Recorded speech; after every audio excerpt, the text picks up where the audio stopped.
Magandang umaga po mga ka-agri. Bago tayo magsimula sa ating video ngayon, nais kong magpasalamat sa inyong walang sawang panonood at pag-subscribe. Sana po ay lagi kayong nakasuporta sa aking channel. At sa mga hindi pa nag-subscribe, sana po ay mag-subscribe na po kayo. Maraming salamat po. Ang topic natin ngayon mga ka-agri ay itong herbal na prutas mga ka-agri na di gaanong kilala. Ito ang miracle fruit mga ka-agri. Tinatawag itong miracle fruit dahil sa kakaibang sakit na pwedeng malunasan ito. Ito mga ka-agri, lagarin natin kasi matigas to eh.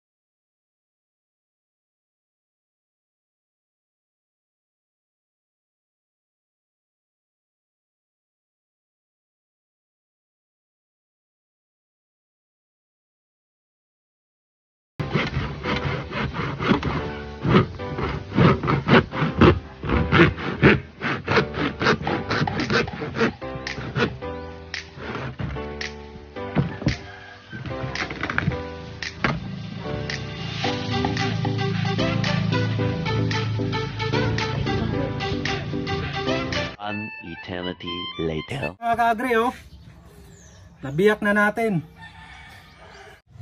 Ngayon mga ka-agri, kudkurin natin to. Tatanggalin natin dito sa ano niya.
A few moments later.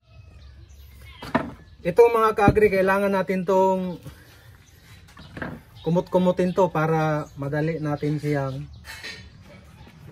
maluto mga ka-agri. Ito mga ka-agri, kailangan maghugas tayo ng kamay para malinis talaga.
Ngayon mga ka-agri,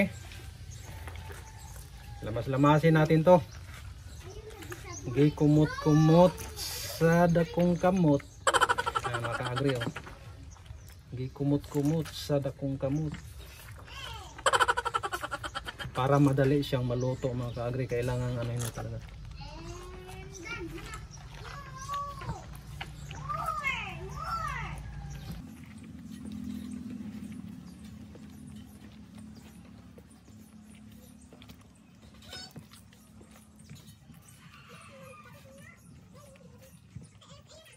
Yan mga kaagre. Pwede na to. A few minutes later. Ito na mga kaagre, ilagay na natin sa kawali. Shout out na lang sa malaki naming kawali na maliit ang laman. Yan mga kaagre oh.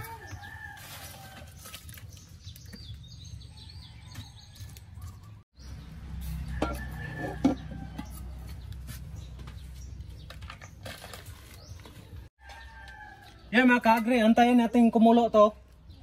Tapos titingnan natin kung anong resulta.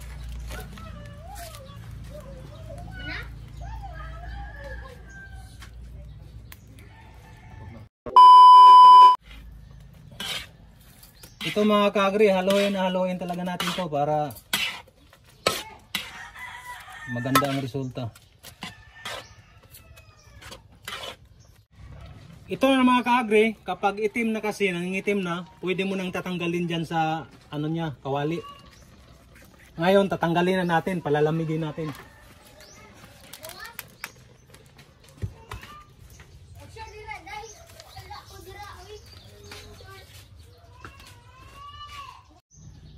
Ito na mga kaagre.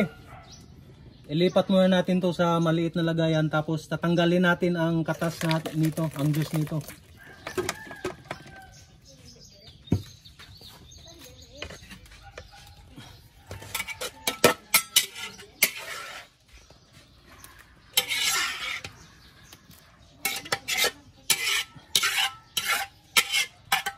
Lagi kasi kaming umiinom nito mga kaagre kasi may tanim kami nito eh.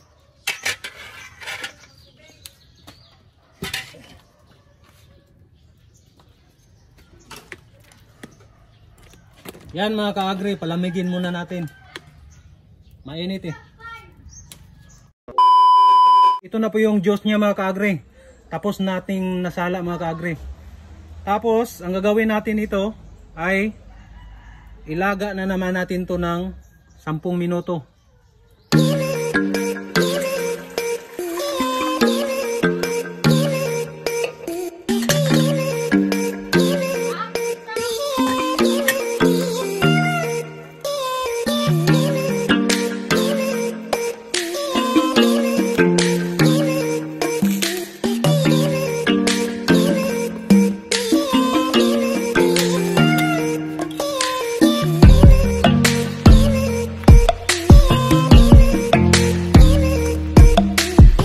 Kaagre, kukuhanin na natin kasi 10 minutes na.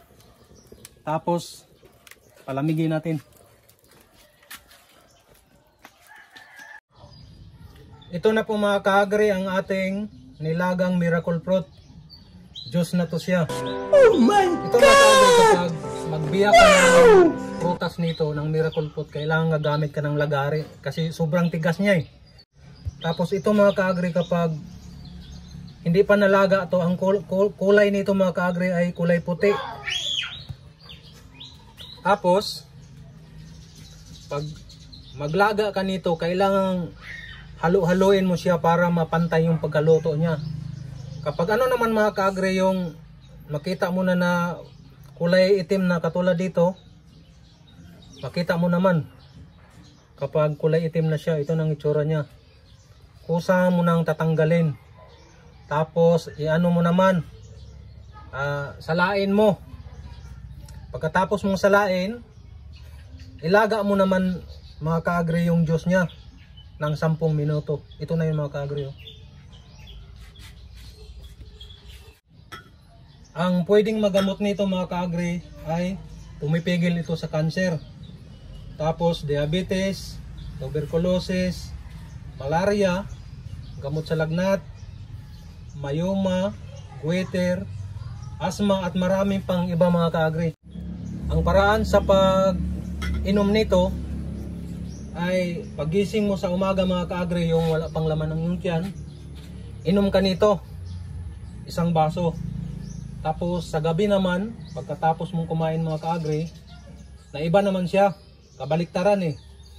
Pagkatapos mong kumain kapag sa gabi mga kaagre, inom ka naman nito ng 1 baso. Kaya tinatawag itong miracle fruit mga kaagre kasi sa sobrang dami ng malunasan nito. Yan lang po mga kaagre. Sana po ay may natutunan kayo sa ating video ngayon. Marami pong salamat sa inyong panonood at God bless.